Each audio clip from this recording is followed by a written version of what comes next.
नमस्कार। Technical analysis course के इस पहले एपिसोड में आपका स्वागत है। Fundamental analysis course, stock market course for beginners, the ultimate guide to mutual funds, इन 3 कोर्सेज के बाद हम टेक्निकल एनालिसिस का ये कोर्स ला रहे हैं। जब भी हमें स्टॉक मार्केट में किसी कंपनी में इन्वेस्ट करना होता है या किसी कंपनी का शेयर खरीदना होता है तो हमें सबसे पहले यही चीजें बताई जाती हैं कि पहले आपको एनालिसिस करना होगा। फिर हमारे दिमाग में अगला सवाल ये आता है कि एनालिसिस कैसे किया जाता है, कौन कौन से टाइप्स के एनालिसिस होते हैं और किन सिचुएशंस के लिए कौन सा एनालिसिस हमें करना चाहिए। तो आपको बता दूं कि बेसिकली 2 तरह के एनालिसिस होते हैं, टेक्निकल एनालिसिस और फंडामेंटल एनालिसिस। तो पहले टेक्निकल एनालिसिस की बात करते हैं। टेक्निकल एनालिसिस में कंपनी के शेयर प्राइस और कंपनी के वॉल्यूम का एनालिसिस किया जाता है और उनका एनालिसिस करके उस कंपनी की फ्यूचर प्राइस को प्रेडिक्ट किया जाता है। वही फंडामेंटल एनालिसिस का तरीका अलग होता है। जिन लोगों ने फंडामेंटल एनालिसिस का कोर्स किया है उन्हें फंडामेंटल एनालिसिस की डिटेल जानकारी मिल गई होगी। फिर भी जिन लोगों को फंडामेंटल एनालिसिस पता नहीं है उनके लिए हम फंडामेंटल एनालिसिस के कुछ बेसिक चीजें रिपीट करते हैं। तो फंडामेंटल एनालिसिस में कंपनी के मैनेजमेंट का एनालिसिस किया जाता है कि कंपनी का मैनेजमेंट कैसा है, उनके एथिक्स कैसे हैं, कंपनी कॉर्पोरेट गवर्नेंस को फॉलो करती है या नहीं करती है। देन कंपनी के फाइनेंशियल स्टेटमेंट्स को देखा जाता है और उनका एनालिसिस किया जाता है, जैसे कि balance sheet, profit and loss statement, cash flow statement, इनका एनालिसिस किया जाता है। उसके बाद कंपनी के प्रोडक्ट्स और सर्विसेज का एनालिसिस किया जाता है कि कंपनी के प्रोडक्ट्स क्या क्या हैं, कंपनी की सर्विसेज कौन कौन सी हैं, उनकी फ्यूचर में क्या डिमांड हो सकती है, फिलहाल वो प्रोडक्ट्स एंड सर्विसेज कैसे परफॉर्म कर रहे हैं, कौन सी नई चीजें कंपनी आगे चलकर लाने वाली है। इन सारी चीजों का एनालिसिस किया जाता है। साथ ही कंपनी का वैल्यूएशन निकाला जाता है और उसके बेसिस पर डिसाइड किया जाता है कि इस कंपनी के शेयर्स को किस प्राइस पर खरीदना सही रहेगा।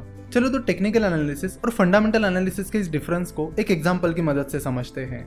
मान लीजिए कि आप फ्रूट्स खरीदने एक फ्रूट सेलर के पास जाते हो और आप उस फ्रूट सेलर से बिना फ्रूट्स की क्वालिटी देखे और बाकी चीजें देखे उस फ्रूट को खरीद लेते हो, क्योंकि इससे पहले 5 बार आपने उस फ्रूट सेलर से फ्रूट्स खरीदे थे और आपने जितनी बार भी उससे फ्रूट्स खरीदे हैं फ्रूट्स अच्छे निकले हैं और इसीलिए आप इस बार भी बिना कुछ देखे उस फ्रूट सेलर से फ्रूट खरीद रहे हो, क्योंकि उस फ्रूट सेलर से खरीदे हुए सारे फ्रूट्स पहले अच्छे निकले थे। तो ये होता है टेक्निकल एनालिसिस, जिसमें आप पास्ट परफॉर्मेंस के बेसिस पर फ्यूचर को प्रेडिक्ट करने की कोशिश करते हो।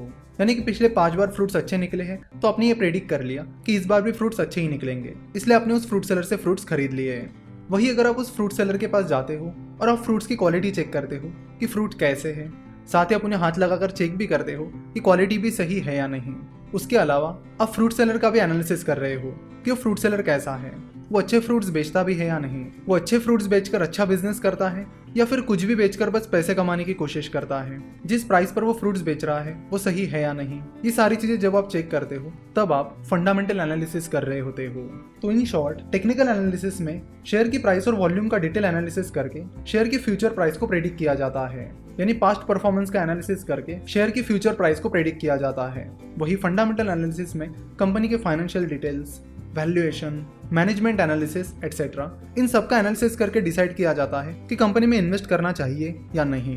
तो टेक्निकल एनालिसिस को शॉर्ट टर्म के लिए यूज किया जाता है, यानी अगर आप ट्रेडिंग करना चाहते हो या शॉर्ट टर्म के लिए शेयर खरीदने की प्लानिंग कर रहे हो तो आपको टेक्निकल एनालिसिस करना होता है, और लॉन्ग टर्म के लिए इन्वेस्ट कर रहे हो तो आपको फंडामेंटल एनालिसिस करना होता है।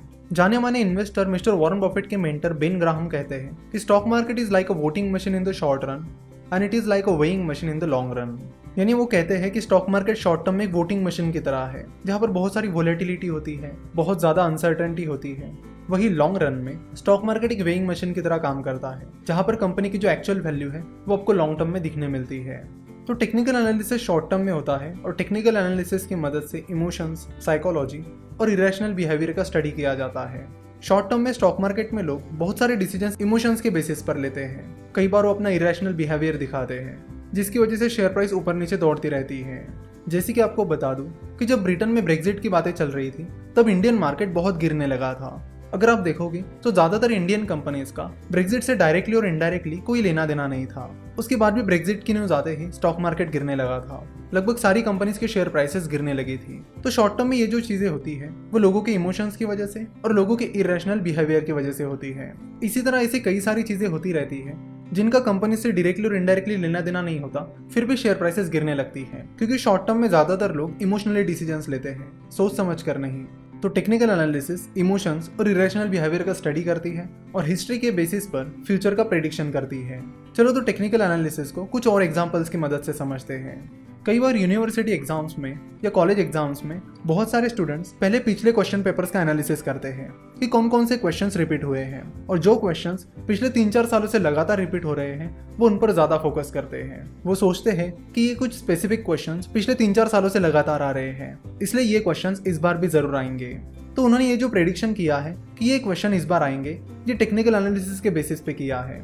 उन्होंने पास्ट परफॉर्मेंस देखा और उसके बेसिस पर फ्यूचर परफॉर्मेंस को प्रेडिक्ट किया। उन्होंने देखा कि पिछले 3-4 सालों से लगातार ये क्वेश्चंस पूछा जा रहा है, इसलिए संभावना है कि इस साल भी ये क्वेश्चन रिपीट होगा। तो टेक्निकल एनालिसिस बिल्कुल यही करता है, पास्ट परफॉर्मेंस के बेसिस पर फ्यूचर को प्रेडिक्ट करता है। अब जरूरी नहीं है कि वो क्वेश्चन एग्जाम में आएगा ही आएगा, वो क्वेश्चन एग्जाम में आ भी सकता है और नहीं भी आ सकता है। तो इसी तरह टेक्निकल एनालिसिस की भी कोई गारंटी नहीं होती कि वो काम करेगा ही करेगा, वो बस एक प्रेडिक्शन देता है जो सही भी हो सकता है और गलत भी। चलो टेक्निकल एनालिसिस का और एक एग्जांपल लेते हैं। हम सभी का एक दोस्त ऐसा होता ही है जो बोलता है कि मैं 10 मिनट में आ रहा हूँ और फिर आधे घंटे बाद आ जाता है। तो शुरुआत में 1-2 बार जब आपका वो दोस्त आपसे कहता है कि मैं 10 मिनट में आ रहा हूँ और आधे घंटे बाद आता है, तो उसके बाद से अगर आपका वो दोस्त आपको नेक्स्ट टाइम बोलता है कि मैं 10 मिनट में आ रहा हूँ, तो आप पहले ही दिमाग में प्लान करके रखते हो कि आपका ये दोस्त आधे घंटे बाद आएगा और आप उसके अनुसार अपनी प्लानिंग करते हो। तो अगेन आपने ये जो डिसीजन लिया है वो टेक्निकल एनालिसिस के बेसिस पर लिया है। तो ये था टेक्निकल एनालिसिस का इंट्रोडक्शन। नेक्स्ट पार्ट में हम टेक्निकल एनालिसिस की हिस्ट्री के बारे में बात करेंगे, उसके बाद हम जापानीज कैंडलस्टिक चार्ट के बारे में बात करेंगे और उसके अलग अलग टर्मिनोलॉजीज के बारे में भी जान लेंगे। तो आज यहीं पे रुकते हैं और आशा करते कि आपको टेक्निकल एनालिसिस क्या होता है ये समझ में आया होगा। तो नेक्स्ट लेक्चर से हम टेक्निकल एनालिसिस को शुरुआत करेंगे। स्टॉक मार्केट, म्यूचुअल फंड और फाइनेंस के बारे में और जानकारी के लिए आप हमारी वेबसाइट www.finnovations.com विजिट कर सकते हो। आप हमें इंस्टाग्राम पर भी जरूर फॉलो करिए, वहां पर हम कई सारे इंटरेस्टिंग ग्राफिक्स और इमेजेस अपलोड करते रहते हैं। हमसे जुड़े रहने के लिए आपका बहुत बहुत धन्यवाद।